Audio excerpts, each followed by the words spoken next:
लेकिन इस बीच जो अमरावती से पूर्व सांसद है नवनीत राणा, बीजेपी के कद्दावर नेता नवनीत राणा, उनसे आज हमने हाईटेक बस में बात की है। उन्होंने क्या कहा है तमाम मुद्दों को लेकर, आप सुनिए जरा उन्हें।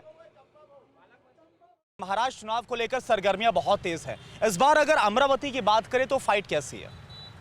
मुझे लगता है अमरावती में लोकसभा में पहली बार जब लोकसभा हुई थी हमारे यहाँ जो 2024 के थे, पहली बार कमल सिंबल आया था और बहुत ताकत से हमने लड़ाई भी की।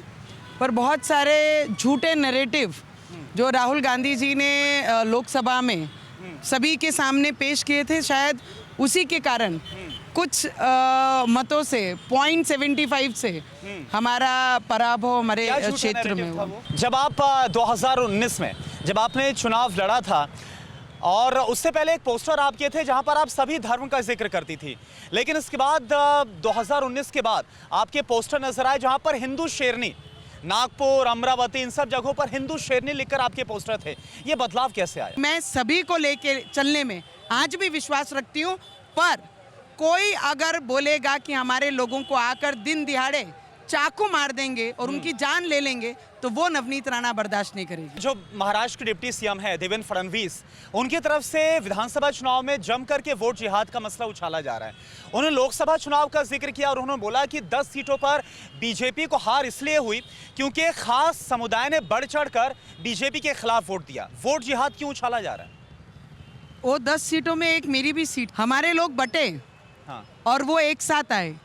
इसका नुकसान हमारे महाराष्ट्र में 10 सीटों पर ऐसा हुआ है कि पॉइंट मात्र कुछ पॉइंट से हम लोगों का पराभव हुआ है।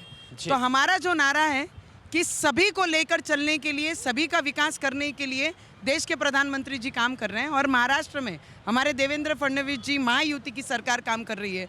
इसलिए हमारा इस चीज़ों पे जोर है कि हम लोग ना बटें और एक साथ आकर जो विचारधारा हिंदुस्तान की होनी चाहिए वो हिंदुस्तान के लिए काम करना चाहिए। पाकिस्तान हमारे देश में नहीं होना चाहिए और वो विचारधारा हमारे महाराष्ट्र में नहीं होनी चाहिए। लेकिन अच्छा, एक और बड़ा अहम सवाल है, असली वर्सेस नकली, ये बड़ा जिक्र हो रहा है लगातार। जो शिवसेना यूबीटी है या फिर जो शरद पवार गुट है, जो फूट पड़ी 2022 से जिसकी शुरुआत हुई, जब शिवसेना फूट कर जो एकनाथ शिंदे चले गए, बीजेपी के साथ जाकर सरकार बनाई है और उसके बाद अजित पवार ने भी ये किया।